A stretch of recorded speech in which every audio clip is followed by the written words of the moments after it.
All right, cool. So I said my first, if you say yes to any of these three keynote questions, and then you need to give me 100% of your attention to the end of this training. And the first question said, do you agree that portfolio is the combination of assets and variety is the spice of life? And I give an illustration of Apple. I said, despite the fact that Apple is saying that they're the best phone in the world, and then Samsung is also saying we are also best phone in the world, and that doesn't mean that everybody buy Apple.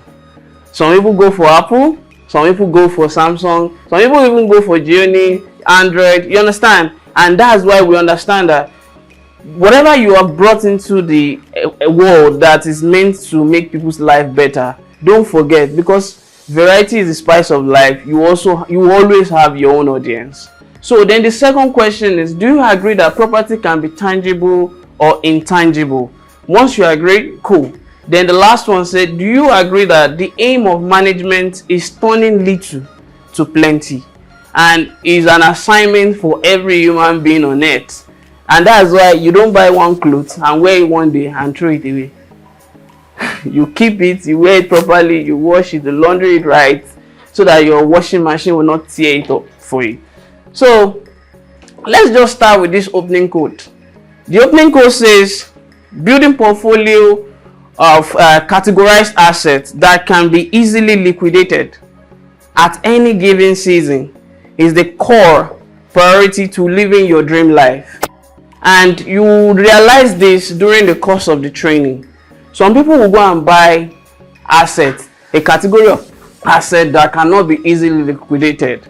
Some people will buy an asset that when they now need money, they even lose a lot on that asset. Some people will buy some assets, they won't even know how to liquidate it. And during the course of the training, you see how that if your asset cannot be easily liquidated in a way that will help you to meet your living, your dream at a particular time that you actually need it. And that's one of the things we also try to do for our villa owners at Adbond. So now, because it's three keywords that is in the topic for today, and don't forget, it's real estate insight. And one of the reasons for real estate insight is because we have a lot of people that doesn't have real estate background, and we want them to have a deeper insight about how real estate works. First keyword is property. And what is property? Property is any item that a person or a business, which you can represent business with organization, has with a backup legal documentation over. So once you have a document over a property, and you will see different types of property. Let's go further. So what is portfolio? Portfolio simply means the combination of several assets owned by either individual again or organization, categorized by either its features or time. Feature in terms of attributes, while time in terms of maybe I bought it week 4, maybe I bought it January, maybe I bought it in December. So you can categorize your portfolio in that direction. So now, what is management? And I said something at the beginning. I said management is how you can turn little to plenty. So now, management is the coordination and administration of tasks to achieve a goal. And we say something that success does not mean the same thing to a lot of people. And it's something that you have to define yourself before you will not abuse money. So, and in my own equation, I've always asked myself, what is the definition of success? And definition of success to me is freedom. Whatever that I do that give me the liberty of amount of freedom, and I see money as I don't see money as something I need to keep saving before I can see that I have a lot of money. Whenever I need access from point A to point B and I have resources to make it happen, I think I'm successful at that point in time. So now, what is now, if you put the three words together, what is property portfolio management? So property portfolio management is the categorization of tangible or intangible items owned by an individual or organization with a backup legal title for a definite purpose. And we said something, purpose. Some people don't want to have land because of the profit. Some people want to have it because of the status. Some people want to have farm because they want to tell my friend, I have farm, let's just go and have fun there. because of the status, why some people want to have it because of the ROI. So you have to be able to, as a family wealth advisor that we have to be able to ask one or two of our customers when they want to make this decision. Why do you want to buy motherland? Do you know that the category of people that buy motherland are coppers? And before those people will become before they start building, why not? Because I notice that you are a corporate person. Why not buy the legacy grain, so that when you buy legacy grain, I think in 2-3 years, so you can give the right advice to a potential villa owner to make the right decision, so that it won't just be about your own commission that you're going to be thinking about. And then risk measured optimization. There is nothing good that doesn't come with risk. There is nothing good, even become married too. It comes with a lot of risk, because you don't even know what will happen in 12 months. You don't even know what will happen in 6 months. You don't know what will happen in 5 years. And your capacity to optimize or measure it right will help you to achieve the best out of it. So now, let's see types of property portfolio classification. Types of property portfolio classification. So we said we agree that we have tangible and we have intangible. So now, if you look at tangible are something that you can touch, something that you can feel, something you can see. So, and we classify it into land, and land we classify it by location, we classify it by price, and we classify it by status. And you can do more classification depending on your purpose. Then we said agriculture, we classify it by crop, maybe like maize, vegetable like maybe tomato, ugu, and co. We classify it by top 3 crops like maybe oil palm, kola nuts, cocoa. So we also classify it by livestock and more, depending on what you want to use to classify the portfolio that you have. Then now we also classify by buildings. We have classification by building. Classification in the sense of residential building, my commercial building, industrial building, specific purpose, and more, depending on. And then we also have something like natural resources, mining in terms of gold, my diamond, my platinum, whatever the natural resources that you have access to. And you also agree that your car is also a property that you can also put as a classification, even up to your smartphone, your electronic devices. They are also property, because I believe you collect receipt. And if you mistakenly, I think way back in the past, bought something in Computer Village and then you don't have receipt, police will stop you. And when they stop you, you cannot provide receipt. You become a criminal, and you have used your money to buy it, just you forgot. Then you have to go and run back to go and get your receipt before they will allow you to go. So now let's go to intangible. Intangible are stocks, and I put there adborn stock, adborn incoming stock that we all should be watching out for in time. Then we say you can have Apple stock, you can have Amazon, and all the likes. We also have what we call mutual funds. Mutual funds manager are people like Bridgewater by Ray Dalio, and also Berkshire Hathaway, which is owned by Warren Buffett. So these are mutual funds. Then we have what we call bonds. Bonds can be in government funds, and bonds can be in corporate, and all these things you can't see them. You can't see them physically and more. So then don't forget that both of all these can also be classified by the time. Maybe all the things I buy in January, they are my portfolio 1. All the things I buy in February, they are my, and then you don't want to give yourself a headache. You just want to use the 12th calendar year to classify your own portfolio. It can also work as well. But I will now narrow our focus. At Adbond, we want to be managing portfolio around, for now, around land, agriculture, and buildings. We want to help manage our villa owners' portfolio around land, agriculture, and buildings. So now, why do investors need to categorize their property into portfolio? Three cogent reasons. Number 1, risk management and threshold. Let's say, why will you do investment and then you have to be doing boom? Then that means you are not even ready for that investment in the first place. And if you remember our part 1, we said something that the highest level of investment you can do is what you do on yourself. The reason why you just need to give a bit out is because it's the law of nature. The law of nature doesn't warrant that you put everything back on yourself due to unforeseen circumstances. So let's say you get 100k, invest 80k back in yourself, and then you can allow 20k because of raining days. Even raining days in the sense that what you invest into yourself might not mean that it is not going to yield, but maybe the duration is not yet ready for an appointed time. It might be the 20% that you have set out that you'll be able to liquidate according to the quote, according to our opening quote for the training. So, and then your threshold, understand, whenever I'm spending more than 20% of my maybe income or capital on an investment or on an asset, I cannot exceed that. Oh, I should not exceed 5%.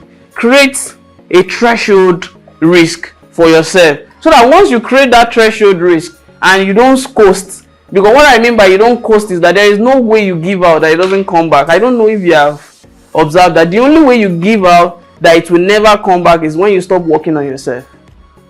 When you stop working on how that particular resource comes in the first place and you don't improve at it. So the next one is return maximization. You know, we said that if you optimize risk and then you manage your resources from little the right way you are meant to manage it. Let me speak Yoruba.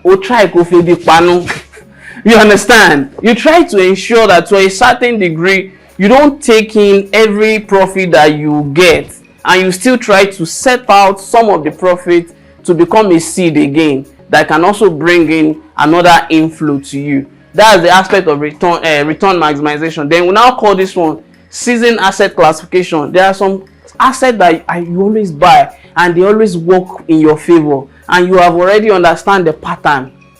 That particular type of asset, you can put them under this classification as well. So let's proceed. So now, what's the benefit of property portfolio management? So number 1 is the risk mitigation, which is the risk management and the threshold. We said something that even we waking up today and coming to this office, you've taken a lot of risk. Maybe in the bedroom, you are very careful so that your slipper doesn't slip you. You understand? Yeah. Even you are not sure of the water, you bought Dettol to make sure that you disinfect the water a bit. You know, all those things. When maybe some of us, we didn't want to come with our car, we try to enter commercial bus, you bought 2 seats. You understand? Instead of people choking you. Instead of people choking you in the car, you've been able to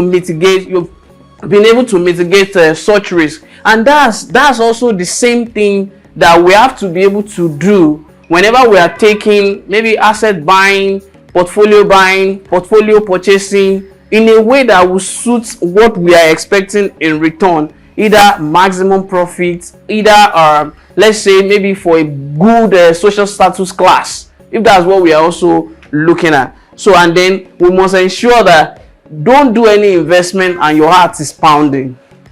When you are doing any investment and your heart is pounding, tell the person that please kindly give me some time to think about it, because Bide says something, peace. Whenever you are not at peace with, you are not totally sure. You are not totally sure about it yet. So, and I will implore us to do that. So now the next one is capital preservation. You know, sometimes inflation, you might have studied a trend over time that I think every 3 years this particular sector always have inflation. You liquidate your asset in that particular sector and move into another sector that it's not like that sector will give you profit, but what that sector will just do for you, it will help you to manage your capitalization in the sense that it won't allow it to depreciate, but at least it will remain its value. And that's why we are working with, because in this part of the world, you know that we always buy everything outright, but in Western world, if you do it, you are shorting yourself. Their own is buy it in credit line. Why? Because they have a credit score system, and their credit score system give you access to more money. but our own, we don't have something. Our own here is the debit. Yeah, it's a debit system. So if you don't have there, you cannot take it. So, and I want us to pay close attention to this part: capital preservation. Most of our villa owners, they even appreciate more. You can promise them ROI, but if you can't give them the ROI, at least the capital I gave you, don't destroy it. So, and that's the thing that we always say, that if somebody give us 100k and they are reselling their land at maybe, let's say, 150, I think we have not destroyed wealth. We've been able to create something for them. So why the last one is return and reward of wealth accumulation. There is no way. There's something they call the law of sowing and reaping. There is no way you give into nature, and then when you manage it, and I'll use agriculture. Agriculture is one of the most physical example that I want each and every one of us to pay attention to. If you invest 100 million in agriculture, don't go and take care of the farm. Will you take something out of it? You hold the 100 million will go. It shows that your skill of management has a ripple effect on how it would determine what you will also get back in return out of whatever you've put money into. That's why I will implore us that at these three levels of land, agriculture, and buildings, despite the fact that you have an asset portfolio manager, you're an advisor, ensure that you still go and check maybe in a quarter yourself the project progress, how things are going on the project. And we are not just saying this to all our villa owners, we are saying it to everybody that will come across this particular training that we're talking about in terms of property portfolio management as well. And at least in a quarter or biannual, go and visit what you are invested your money into, us an advisor you can trust that can do that for you and give you a concrete report. So bonus is that discard any asset that are underperforming. Look at, sometimes people will say, Adbond, heritage, let's go and invest in heritage. If we realize that heritage is not bringing anything, there is no point just going there. We still have other projects that are doing excellently well. Why not let us invest into those ones first and make them rub off later on the other project that is not doing worthwhile? So then my recommendation is, do not invest where risk and return does not match. Number one, do not invest where risk and return does not match. So number two is invest with equilibrium risk threshold of 80-20. I always advise 80% back to yourself, 20% to the world. 80% back to yourself, 20% back to the world. Then the last one is repeat the cycle and spread the wealth. Keep repeating the cycle. The moment you understand a product or a portfolio or an asset that suits you, that works for you, and you don't have to start with maybe 1 million, just start with 10,000, 20k, 30k, and likes of all the people that have sold to are people that started land purchasing with maybe a 12.5, and today some of them have had acres, plots in different parts of where we have property as at today. So my conclusion quote says, no risk, no growth. No growth, no reward. If you pay close attention to this statement, you realize that you cannot do anything worthwhile without taking the risk first. And it determines, your determinant of the management skill that you inject into it will help you to identify the kind of growth that can come out of it. And that's when you can actually manage your reward from it. So thank you so much for paying attention to the end of the training. So if you have something new you've learned, kindly help us to put it in the comment section below. If you have questions, put it in the comment section below. And then maybe if you have contribution to what I've been saying, something contrary, we also want to learn from you. Kindly also put it in the comment section below. Thank you so much. And we have our normal learning code that says effective human functionality is found in an environment of continual learning with a supportive drive for desired result. Thank you so much for staying to the end of the training. Do have a lovely day.